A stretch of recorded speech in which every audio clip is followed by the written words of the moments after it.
자, 우리 옆에 분들과 다시 한번 인사하겠습니다. 오늘 좀 잘 오셨습니다. 자, 은혜 받기 원합니다. 예, 감사합니다. 반가운 얼굴들이 참 많이 있습니다. 그리고 정말로 존경하는 분들이 많이 있는데요.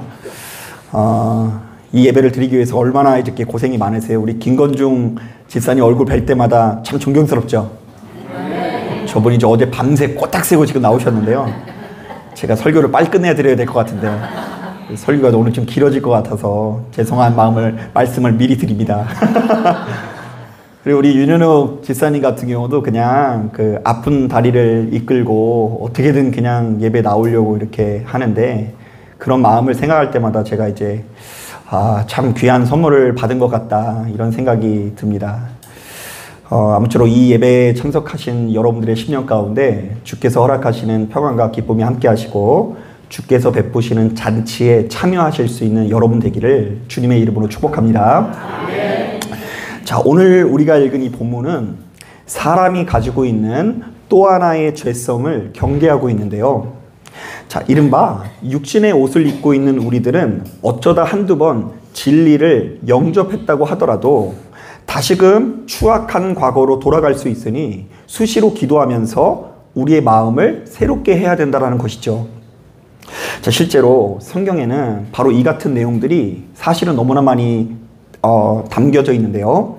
자, 먼저 창세기 19장을 보면 하나님께서 소돔과 고모라를 심판하시기 전에 의인 롯에게 찾아가 피할 길을 열어주시는 장면이 나옵니다. 자, 속히 도망가라. 나는 이제 곧 있으면 이곳을 심판할 테니 너는 속히 너희 가정을 데리고 그곳에서 탈출하라고 말씀하십니다.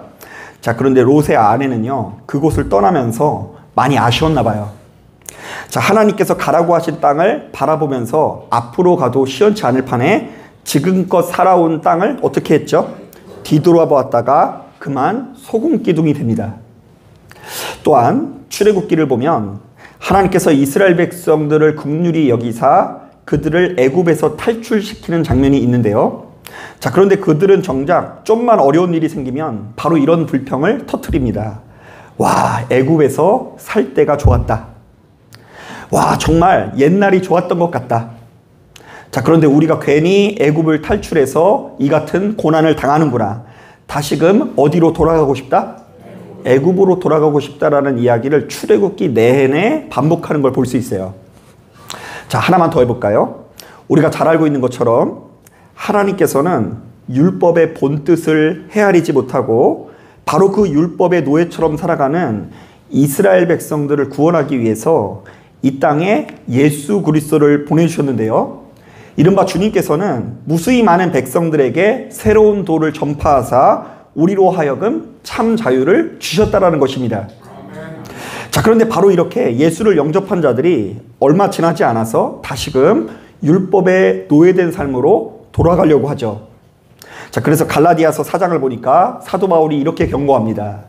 너희가 그때에는 하나님을 알지 못하여 본질상 하나님이 아닌 자들에게 종노릇 하였더니 이제는 너희가 하나님을 알 뿐 아니라 더욱이 하나님이 아신 바 되었거늘 어찌하여 다시 악하고 천박한 초등학문으로 돌아가서 다시 그들에게 종노릇 하려 하느냐.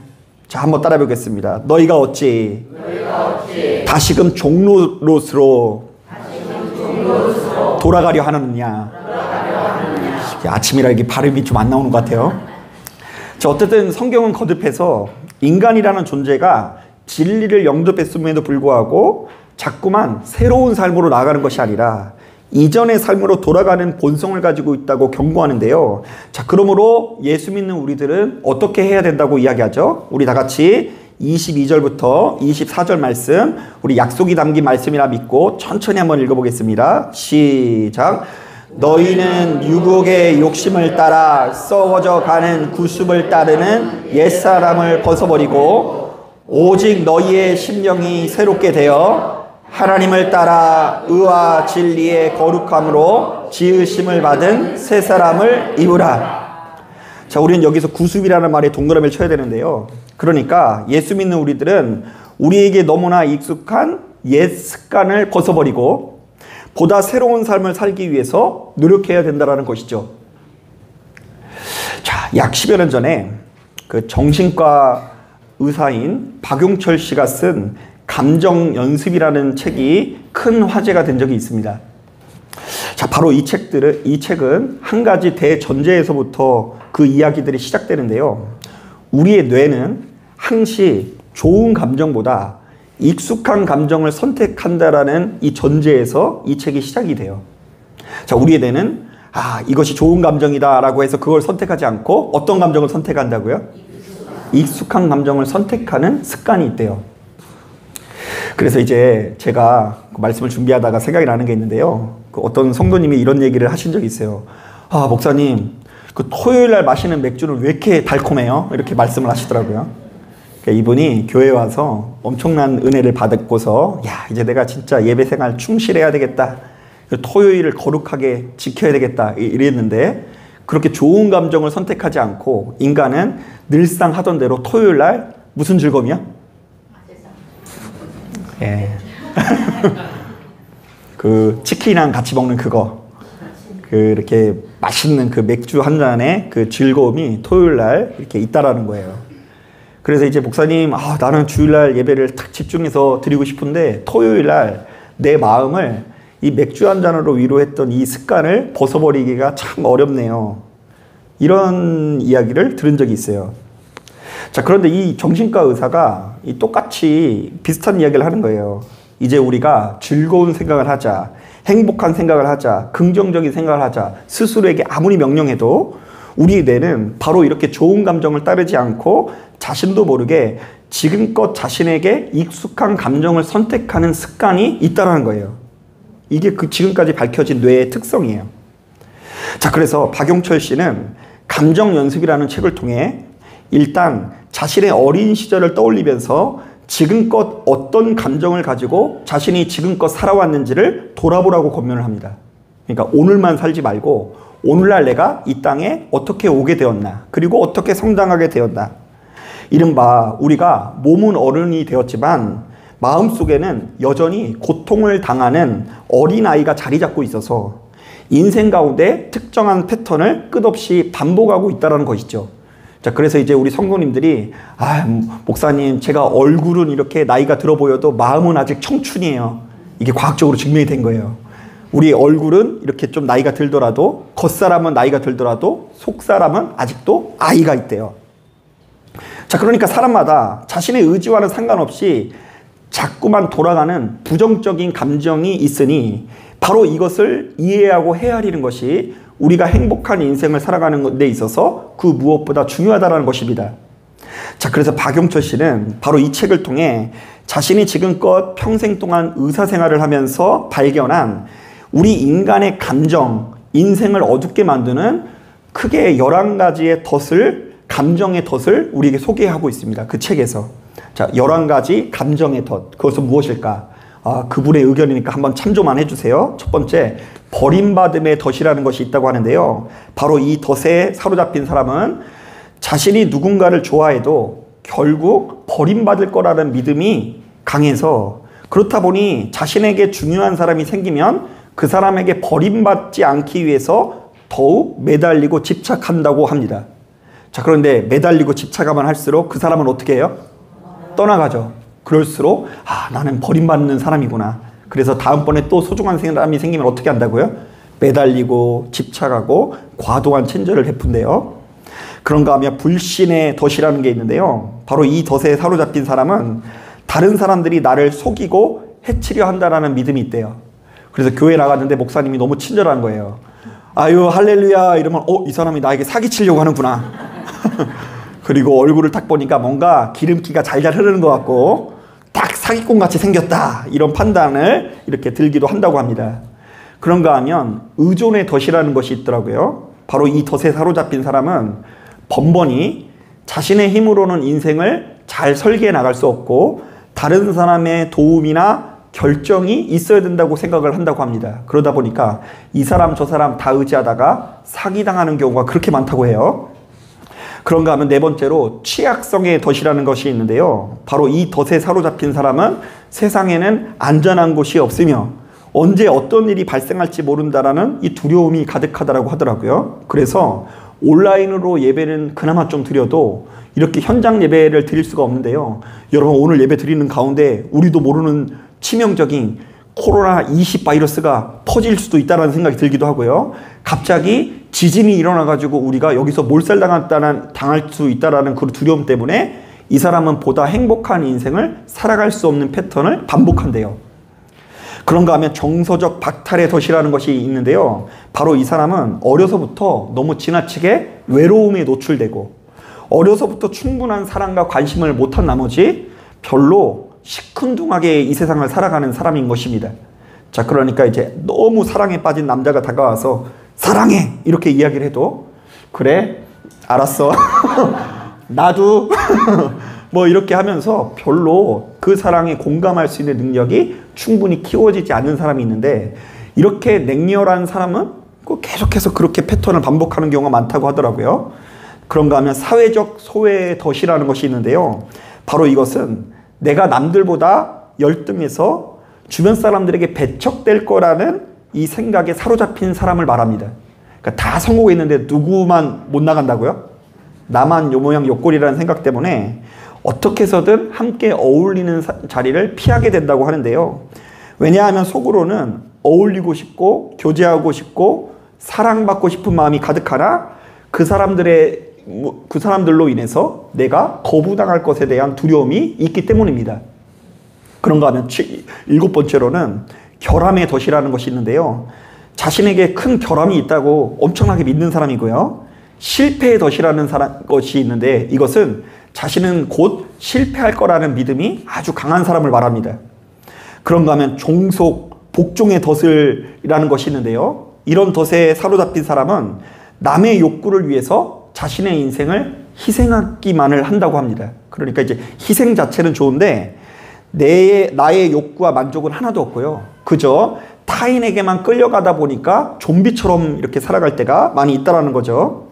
그런가 하면 가혹한 기준의 덫이라는 것이 있는데요. 이런 덫에 사로잡힌 사람은 스스로 높은 기준을 세운 나머지 그것에 도달하기 위해서 처절하기 위해 노력한다고 하는데요. 그래서 웬만한 성공을 이뤄도 만족을 해요, 못해요? 못해요. 더 높은 성공에 이르지 못한 것에 대한 이 배고픔이 있고요. 그런데 안타까운 것은 자기에게만 이렇게 엄격한 것이 아니라 주변 사람들에게도 늘상 최고가 되어야 된다고 요구한 나머지 주변 사람들과의 관계가 좋지 못하게 흘러가는 경우가 많다고 합니다. 자, 그런가 하면 11번째로 이 책에서 제가 보았을 때는 굉장히 이 의사 선생님이 안 좋게 생각하는 덫인 것 같은데요. 특권 의식의 덫이라는 것이 있더라고요. 이런 덫에 사로잡힌 사람은 온 우주의 중심이 누구라고요? 자기 자신인 사람이 있어요.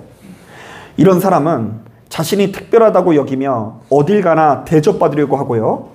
또한 타인에게 무례한 요구도 서슴없이 할 뿐 아니라 늘상 피해의식이 있다고 합니다. 그러니까 이제 똑같은 헌신과 수고를 해도 내가 가장이고 그리고 내가 엄마고 그리고 내가 내게 주어진 임무니까 당연하게 한다라고 생각하는 것이 아니라 누구만 하고 있다고요?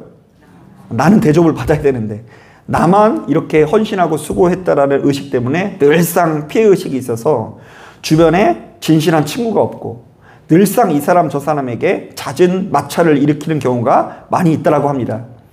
자, 그런데 이 박용철 씨는 제가 지금 장황하게 말씀을 드렸는데 감정연습이라는 책을 통해 우리가 우리의 인생을 어둡게 만드는 바로 이러한 덫에 쉽사리 굴복하지도 말고 그렇다고 지나치게 회피하거나 반격하지도 말라고 권면합니다.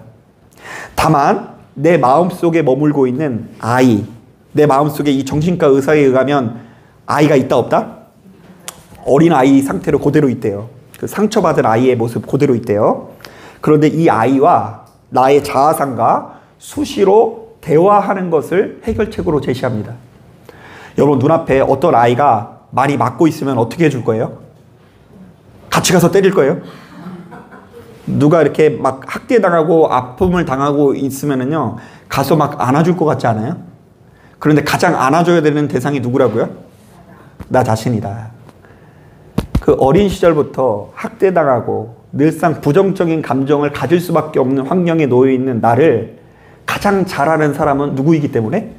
나이기 때문에 내 자신을 가장 받아주고 위로해 줄 때에 가장 좋은 효과가 나타날 수 있다는 것이 이 정신과 의사의 요구입니다. 해결책입니다. 자, 그런데 저는 한 사람의 목사로서 바로 이 같은 내용에 절반은 공감하고 절반은 공감하지 못하는데요. 일단 우리 인간이 참 변하지 않는 존재라는 것은 너무나 크게 공감을 해요. 벌써 저부터가 저 자신에게 수시로 새로운 삶을 제시해도 좀처럼 순종하지 않고요. 지금껏 살아온 방식을 고수할 때가 많은데요. 이른바 우리를 썩게 만드는 옛 습관을 좀처럼 벗어버리지 못한 채 그것에 노란할 때가 많이 있다는 것입니다.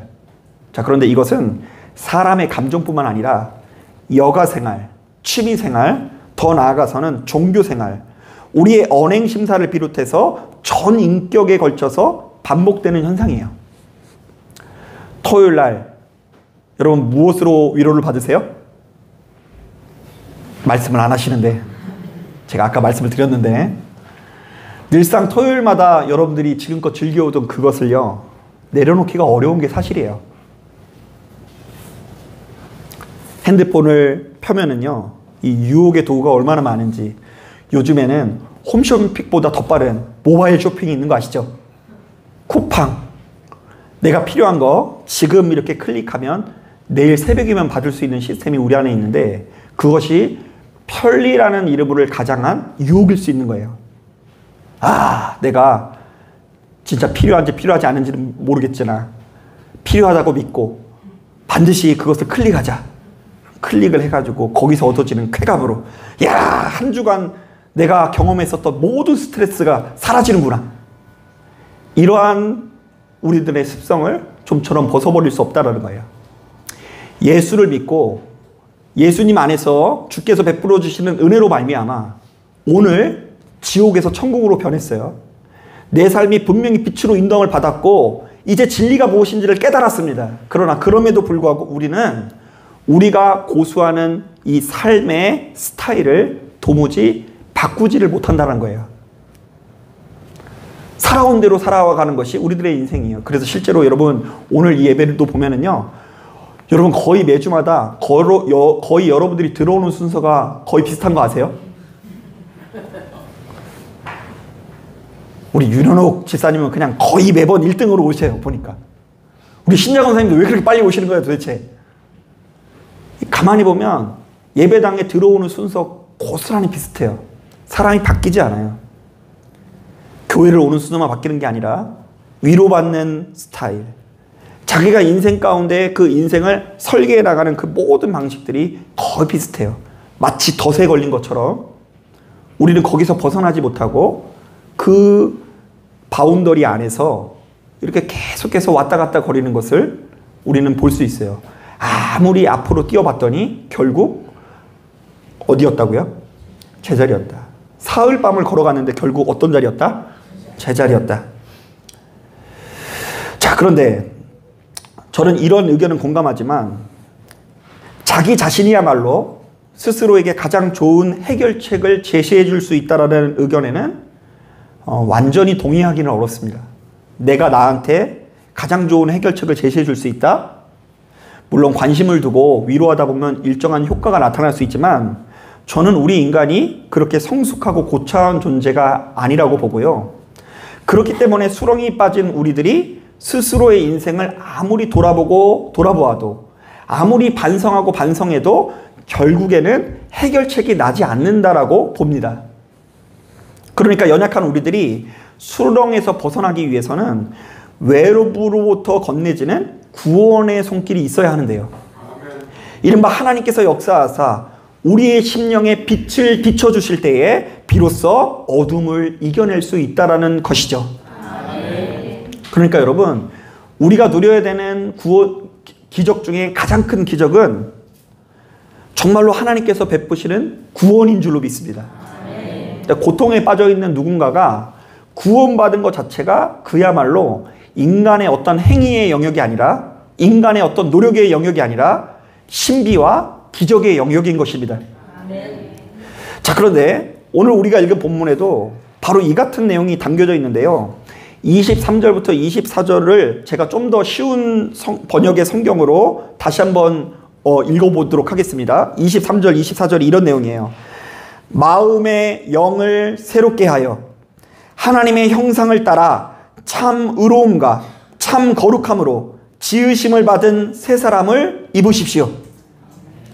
그러니까 성경은 우리가 옛 습관을 벗어버리기 위해서는 마음의 영을 새롭게 하고 날마다 새 사람을 입기 위해서 노력해야 된다고 해요. 그런데 여기서 새 사람은 나의 의지로 내가 창조하는 새 사람이 아니라 누가 베풀어 주신 새 사람이에요? 하나님께서 베풀어 주시는 새 사람으로 입을 때에 옛 구습을 변하고 조금씩 우리는 그래도 하나님의 형상을 향해서 나아가게 된다는 이야기예요. 한번 따라해 보겠습니다. 너희는 성령님의 지배를 받고 그분께서 주시는 공급함이 있어야 한다. 나에게 상처받은 나에게 말을 걸거나 안아주는 것도 중요하지만 예수 믿는 우리들은 그러한 방법을 넘어서서 우리와의 주인 되시는 우리 하나님 앞에 날마다 말을 거는 인생이 되어야 한다는 거예요. 도우심을 요청해야 된다는 거예요. 하나님, 지난 날을 돌이켜보니까 나는 상처받을 수밖에 없는 환경 가운데 놓였습니다. 충분한 사랑을 받지 못했습니다. 어려서부터 학대를 당했습니다. 어렸을 때부터 지나치게 가난해서 여유가 없었습니다. 지나치게 소모되었습니다. 어린 시절부터 학대당한 내가 자라지 않고 여전히 어린 상태로 내 마음에 있습니다. 그러니 나를 도와주시옵소서. 나를 건져주실 분은 하나님밖에 없습니다. 나를 건져주셔야 옛 습관에서 벗어나 새로운 삶을 살아갈 줄로 믿습니다. 자, 그런데 저는 이 말씀이 오늘 본문의 전후 문맥을 고려할 때 주인을 분명히 해야 된다라는 권면으로 해석해야 된다고 보는데요. 자, 말씀을 보세요. 먼저 17절부터 19절을 보니까 우리는 이제 예수의 사람으로서 우리의 심령을 세상 사람들처럼 허망한 것으로 채우지 말라라는 권면이 담겨져 있어요. 한번 따라해 보겠습니다. 너희는 너희의 심령을 세상 사람들처럼 달리려고 하지 마라. 주인을 분명히 하라는 거예요. 세상 사람들은 술이 주인이고 세상의 쾌락이 주인이고 돈 쓰는 게 주인이어서 맨날 그것으로 스스로의 마음을 달래려고 하지만 너희는 돈이 주인이 아니라 하나님과 돈을 겸하여 섬길 수 있는 게 아니라 우리의 주인이 누구시라고요? 하나님이시니 하나님에게 그 소속을 분명히 해라. 또한 25절부터 32절에도 보니까 우리는 이제 예수의 사람으로서 원수 마귀에게 틈을 보이지 않게 하기 위해서 노력하라고 권면합니다. 자, 그러니까 우리가 자꾸만 거짓말을 하는 습관이 있고 자꾸만 분을 내거나 미움을 뿜으면 바로 그것이 올무가 되어 결국 망하는 길로 갈 수밖에 없다라는 것이죠. 그러므로 우리는 이제 예수의 사람이니 우리의 심령을 세상 사람들처럼 허망한 것으로 채우려고 하지 말고 원수 마귀에게 틈을 보이려고 하지 말고 우리의 주인 되시는 하나님과 친밀히 교제하면서 하나님의 속성이 우리의 심령이 공급되게 하기 위해서 충전되게 하기 위해서 노력하라는 이야기입니다. 실제로 바울은 부르심을 받고 바로 이러한 체험을 강하게 했던 것 같은데요. 그래서 로마서 12장을 보니까 우리가 하나님께 드려야 되는 예배를 이렇게 표현합니다. 너희 몸을 하나님이 기뻐하시는 거룩한 산 제물로 드리라. 이는 너희가 드릴 영적 예배리라. 너희는 이 세대를 본받지 말고 오직 마음을 새롭게 함으로 변화를 받아 하나님의 선하시고 기뻐하시고 온전하신 뜻이 무엇인지 분별하도록 하라. 우리가 드리는 예배는 우리의 몸을 드릴 수 있어야 된다고 하는데요. 이것은 진짜로 몸을 이 배를 갈라가지고 뭐 불로 태우라 뭐 이런 얘기가 아니라 우리의 근원적인 욕구를 제어한 상태를 말하는데요. 이른바 예수 믿는 우리들이 더 이상 세상의 쾌락과 즐거움을 따르지 않고 그것을 우리의 인생의 주인으로 삼지 않고 우리의 주인 되시는 하나님의 뜻에 완전히 순종하는 상태에 이르러야 한다라는 것입니다. 저도 이제 예배 인도하면서 몇 번 말씀을 드린 적이 있는데요. 바로 이것의 위험성을 제가 다시 한번 느꼈는데요. 여러분 혹시 하루 종일 아무것도 안 하고 텔레비만 한번 봐보신 적이 있으세요? 그러다 보면 이제 나중에는요, 막 채널을 막 바꾸고 있는 나를 발견해요. 1초에 한 번씩. 볼 게 없네. 그런데 그런 사이에 시간이 막 가요. 그러면 여러분, 내가 텔레비를 보는 거예요? 아니면 TV님이 나를 보시는 거예요? 어떻게 막 주인이, 내가 주인 된 상태로 TV를 봐야 되는데 TV가 막 나를 보고 있는 것처럼 느껴질 때도 있고요. 그리고 요즘에는 좀 더 심각해진 게 뭐냐면, 옛날에는 TV였는데 요즘에는 이 손에 있잖아요. 그죠? 그래가지고 여러분 한번 출퇴근 시간 같은데 지하철 한번 타보세요. 지하철이 조용해요. 사람들이 다 뭐 하고 있다고요? 막 하고 있어요. 다. 별로 알아야 되는 내용 별로 없거든요. 그 어떤 때는요, 이미 다 봤던 이야기들이에요. 얼마나 뉴스를 다 샅샅이 검색했는지 거기 나와 있는 얘기를 또 알고 있어요. 그러나 우리는 그것을 찾는데요. 여러분, 그러면요, 내가 스마트폰을 보는 거예요? 아니면 스마트폰님이 나를 보는 거예요? 우리의 주인 되신 스마트폰님이 나를 지금 조종하고 있다는 생각 들지 않으세요? 우리가 이제 이걸 지배하지 못하면 얘가 나의 주인인 거죠. 그런데 우리가 우리의 주인 되신 하나님의 영역을 인정하면서 수시로 하나님께 나와 참되게 예배드릴 때 우리 안에 있는 옛 습관들은 능히 물리쳐 나갈 수 있다는 것을 기억하시길 바랍니다. 다시 한번 말씀드리지만 구원은 그 자체로 성도가 하나님과의 관계에서 누릴 수 있는 가장 높은 수준의 신비요, 기적 중의 기적이라고 할 수 있을 것 같습니다. 사랑하는 여러분, 우리 인간은 너무나 연약한지라 그 심령의 주인이 분명해야 되는데요. 만약 우리 심령의 주인이 분명하지 않으면 우리의 인생은 좀처럼 개선되지 않고 자꾸만 더 악화될 수 있다는 것을 기억하시길 바랍니다. 한두 번 은혜를 받아도 자꾸만 주인이 분명하지 않으니까 자꾸 우리의 인생이 좋지 못한 방향으로 흘러가는 거예요. 그래서 제가 요즘에 자꾸 많이 이 말씀을 인용하는 것 같은데요. 마태복음 12장을 보니까 주님께서 이렇게 경고하십니다. 더러운 귀신이 사람에게서 나갔을 때에 물 없는 곳으로 다니며 쉬기를 구하되 쉴 곳을 얻지 못하고 이에 이르되 내가 나온 내 집으로 돌아가리라 하고 와보니 그 집이 비고 청소되고 수리되었거늘 이에 가서 저보다 더 악한 귀신 7을 데리고 들어가서 거하니 그 사람의 나중 형편이 전보다 더욱 심하게 되느니라. 이 악한 세대가 또한 이렇게 되리라. 여러분, 우리가 기도해서 원수마귀 쫓아내는 거 대단한 일이죠. 그런데 쫓아낸 이 원수마귀가 시간이 지나니까 어디가 있다고요? 다시 나의 마음에 돌아왔대요. 그런데 그냥 돌아온 것이 아니라 더 악한 귀신 몇 마리 데리고요? 7마리 데리고 돌아왔대요. 이것은 내 심령에 골키퍼가 없으니까, 내 심령에 중인이 없으니까 또 다른 원수마귀에 더 놀아나다가 악화되기 마련이라는 것을 경고하는 거예요. 실제로 사람이 겉으로는 하나님을 믿는 것 같아도 그 심령의 주인이 세상 부귀영하면 반드시 그것에 치우치기 마련입니다. 그래서 가는 곳곳마다 복음을 누리지 못하고 기쁨을 누리지 못하고 부귀영화를 탐하는 인생이 되다가 실패자의 마음을 간직하기 마련입니다. 또한 사람이 겉으로는 하나님을 믿는 것 같아도 그 심령의 주인이 세상의 쾌락이면 반드시 그것에 치우치기 마련입니다. 그래서 가는 곳곳마다 세상의 쾌락을 탐하는 인생으로 또다시 변모되는 것을 볼 수 있을 것입니다. 그래서 주인이 분명하지 않는 사람은 어쩌다 한두 번 은혜를 받고 내 안에 어둠을 몰아내는 빛을 경험했다가도 또다시 옛 구습이 올라와서 이전의 삶으로 돌아가거나 더 악화될 수 있다는 것이죠. 몇 년 전에 사이비 이단 종교에 빠졌다가 자신의 과오를 뉘우치고 다시금 정통교회로 돌아온 성도들에 관한 다큐멘터리가 나온 적이 있습니다.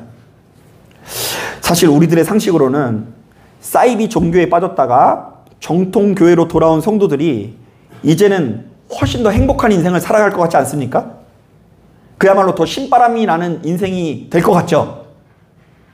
안 가봐서 모른다고요? 사이비 종교 가면은 막 우리 인생이 망한다고 알려져 있잖아요. 그런데 거기 있다가 이제 빠져나오면 너무 신바람이 날 것 같잖아요. 그런데 의외로 그분들의 삶을 추적해보니까 그렇지 않더라고요. 일단 그분들이 하시는 이야기는 크게 두 가지인데요.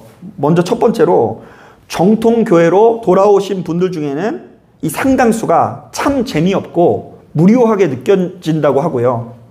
또한 새로운 교회를 다니면서도 좀처럼 적응하지 못하고 따지고 보면 과거에 충성했던 사이비 교회를 향한 향수를 강하게 느낀다고 합니다. 그래서 이제 정통교회 와가지고 그 이단 교회처럼 이렇게 그 교회가 됐으면 좋겠다라는 마음이 무의식이 우리 안에 있다라는 것이죠. 그래서 사이비 교회에서 나와서 또다시 사이비 교회로 가는 경우가 그렇게 많고요. 특정 교주에 현혹된 사람이 또 다른 교주에게 현혹되는 경우가 그렇게 많대요. 그래서 이제 우리나라에 그 이단의 계보가 나와 있는 족보 같은 게 인터넷에 있거든요. 그거 보면 요즘에 유행하던 그 이단들도 다 그 뿌리가 있는 이단이더라고요. 족보가 있는 이단이더라고요. 그냥 어느 날 갑자기 떨어진 게 아니라 추적해보면은 그 무슨 이단이 이렇게 되고 이렇게 되고 이렇게 돼서 오늘날 뭐 그 신모 그것도요 다 그 뿌리가 있는 아주 그 족보가 있는 이단이더라고요. 그런데 제가 가만히 생각해 보니까 그럴 수 있겠다라는 생각도 들어요. 여러분 이전에 다니는 교회는 예배 시간마다 귀신을 물리치는 시간이 있거든요. 막 나와가지고 예수 이름으로 떠나갈지어다 그러니까 막 흰자를 보이면서 막 쓰러져요. 재미있어요 없어요? 좋을 수 있어요 없어요? 교주가 갑자기 막 혀가 꼬부라지면서 하나님의 뜻을 대언하기도 하고 못 고치는 병은 하나도 없고 심지어 태풍의 진로도 눈앞에서 바꾼다고 하는데 그런 교회 다니면 얼마나 재밌겠어요. 뒤에서 일기예보가 반영되고 있어요. 그런데 이 앞에서 교주가 막 기도하는 가운데 태풍의 진로가 진짜로 바뀌어지는 거예요. 의도하는 대로 바뀌는 건지 아니면 그 태풍이 원래 바뀌려고 하는 건지는 모르겠으나 그것을 진짜 믿는 사람들 앞에서는요 구세주가 눈앞에 있으니 얼마나 행복하고 즐거운 인생을 살아가겠냐는 거예요. 그런데 일반 교회를 다니면 얼마나 재미없겠어요. 그런데다가 여러분 사이비 종교들 하는 거 봐보세요. 대부분 그런 데는요 얼마나 열광적으로 찬양을 하는지 몰라요. 제가 과거에 그 대학 다닐 때 재밌게 봤던 게 중에 하나가 뭐냐면 JMS라는 그 이단이 그 당시 굉장히 화제여가지고 그들이 예배드리는 그 영상을 시청한 적이 있는데요. 그분들이 부르는 찬양이 비 내리는 호남섬이더라고요. 비 내리는 호남섬 막 찬양하는데 벌써 성령 받아버렸어요. 여러분 우리도 한번 그렇게 한번 찬양을 해볼까요? 이러면 여러분 넥타이 풀어가지고 머리에 걸으세요. 넥타이 탁 걸고서 비 내리는 호남섬 저 푸른 초원이 그림 같은 집을 짓고 막 이렇게 찬양을 막 하는 거예요. 근데 그게 무슨 내용인지도 모르고 이 청년들이 열광에 동안이 타게 돼가지고 옆에서 라라라라라 하고 있고 옆에서 막 무슨 뭐라고 뭐 대언을 하고 있고 야 이거는 어떤 면에서 그 찬양이 저 푸른 초원이 뭐 이런 거라는 거 빼고는요 겉으로 보았을 때는 그야말로 완벽한 하나님의 작품이에요. 열광적으로 예배를 드려요. 그래서 이 새로 출석하게 된 교회는 아무리 질려도 딱딱한 말씀만 전하는 데다 기도하는 분위기도 그렇게 뜨겁지 않고 또래 그 젊은 청년들이 한 3,000명씩 모여가지고 저 푸른 초원이 불렀었는데 그렇게 모여가지고 이렇게 예배를 드리려고 하니까 이게 너무 재미없게 느껴지는 거예요. 그래도 우리 교회는 좀 난데 이제 특정한 교회들 같은 경우는 정말로 예전 중심의 예배를 드리거든요. 막 거의 막 카톨릭 성당처럼 교회는 스펙트럼이 되게 넓어요. 어떤 교회는 막 펄쩍펄쩍 뛰면서 찬양하는 데도 있지만 어떤 데는 그냥 진짜 개미 기어다니는 소리가 안 날 정도로 고요하게 드리는 예배당도 있지 않습니까? 성만찬 예식을 매주마다 하고 그런데 가면은 그냥 얼마나 그냥 채워지지 않는 갈급함이 느껴지는지. 그래서 우리는 하루라도 빨리 무엇이 복음인지를 제대로 배우고 우리의 심령의 주인을 잘 모셔야 하는데요. 여러분 인간의 상식을 뛰어넘는 엄청난 은사는 앞서 말한 경우 대개 사기인 경우가 많아요. 태풍의 진로 바꾸는 거 너무 이렇게 흥미롭게 생각하실 필요가 하나도 없어요. 설령 누군가가 그런 기적을 베푼다고 해서 지나치게 흥분할 필요가 전혀 없습니다. 그 태풍 진로 바뀌는 거 보더라도 구원을 반드시 받는 거 아니기 때문입니다. 설사 그런 기적이 어쩌다 우리에게 나타났다고 할지라도 그것이 신앙의 본질은 아니라는 것입니다. 왕년에 신앙의 기적 목격한 사람들 이 자리에도 많아요. 깜짝 놀랄만한 표적과 기적 저희 가정 안에도 있어요. 그러나 그것이 우리들에게 미치는 영향력은 3일 가면 많이 가는 거예요. 그때 그 놀라운 기억이 굉장히 호랑이 담배 피던 시절에 일어난 것처럼 느껴지는 것이 사실입니다. 또한 여러분 진짜 위험한 것 중에 하나가 하나님의 권세와 능력으로 이 땅에서 성공하고 출세할 생각으로 교회를 다니시면 안 됩니다. 다시 한번 말씀드리지만 예수님께서 그런 분이 아니세요. 예수님이 성공을 하신 적이 없다니까요. 예수님이 여러분들의 주인 되시는 예수님이 마구간에서 태어나시고 예루살렘에 들어올 때 벤츠 같은 거 타고 들어오신 것이 아니라 뭐 타고 들어오셨다고요? 군마가 아니라 나귀 타고 들어오셔서 돌아가실 때 가장 비참한 모습으로 돌아가신 분이 여러분들이 주인 삼고 있는 예수예요. 그런데 자꾸 성공과 출세가 여러분 인생의 필생의 목표가 되면 어쩌다 참 복음을 영접하고 깨닫게 돼도 뭔가 채워지지 않는 갈급함으로 인해서 괴로움을 경험할 수밖에 없는 거예요. 왜요? 인간은 좋은 감정이 아니라 익숙한 감정을 선택하는 존재이기 때문이에요. 그래서 너무 세상에 깊이 발을 들였다 맛보고 돌아올 생각하시면 안 돼요. 그래서 제가 한 10여 년 전에 흥미로운 일이 있었는데 우리나라 조폭세계 거목이 있어요. 그 조폭이 한 명 있었는데 그분이 감옥에 갔더니 감옥에 가서 예수를 믿고 나올 때 뭐가 돼서 나왔어요? 목사님이 되어 나왔어요. 그런데 그 목사님이 얼마 지나지 않아 또 폭력 사건에 휘말려가지고 입건되는 것을 보고 야 역시 사람이 바꾸는 것이 진짜 어렵구나. 그러니까 주먹의 세계에 여러분 너무 발을 들이시면 안 돼요. 마음에 안 든다고 자꾸 이렇게 막 때려버리타고 그러면요 예수를 한두 번 믿어도 결정적인 순간 뭐가 나온다고요? 주먹님이 나오는 거예요. 나의 주인 되시는 주먹님에 놀아날 수 있는 거예요. 그런가 하면 우리는 눈앞에 나타난 열광적인 분위기나 너무나 놀랍고 대단한 교회 건물, 엄청난 숫자에 놀아나서도 안 됩니다. 그것으로 자꾸 주인 삼고 여러분들의 마음을 달래고 여러분도 모르는 사이에 그것을 자부심으로 갖고 위로받는다고 한다면 나중에 혼자서 골방 가서 기도하기는 힘들어질 수 있어요. 여러 사람 앞에서 믿음 좋은 행세는 잘하지만 정작 골방에서는 아무도 없는 그 장소에서는 하나님을 부를 수가 없는 거예요. 특별히 예수께서 이런 말씀을 하셨죠. 생명으로 인도하는 문은 좁은 길이고 협착해서 찾는 자가 어떻다? 적다고 하셨는데 우리가 바로 이 말의 의미를 잘 생각해 봐야 됩니다. 사랑하는 여러분, 아무쪼록 오늘 말씀에 귀를 기울이시고 여러분 심령의 주인을 분명히 하시길 바랍니다. 아멘. 우리가 겉으로 예수를 믿어도 세상 사람들과 같이 허망한 것으로만 여러분들의 심령을 채우려 한다거나 또한 우리의 심령에 매번 원수 마귀가 좋아할 만한 것들이 가득하면 우리도 모르는 사이에 옛 구습이 돋아나 상황이 더 악화될 수 있다는 것을 기억하십시오. 그러므로 예수 믿는 우리들은 시간이 흐를수록 우리 주인 되신 그리스도 안에서 그 심령이 새롭게 되고 새 사람을 입고 우리의 인생에 정말로 한없이 베풀어 주시는 주님의 은혜를 경험하시게 되시기를 주님의 이름으로 축복합니다. 자, 기도하겠습니다.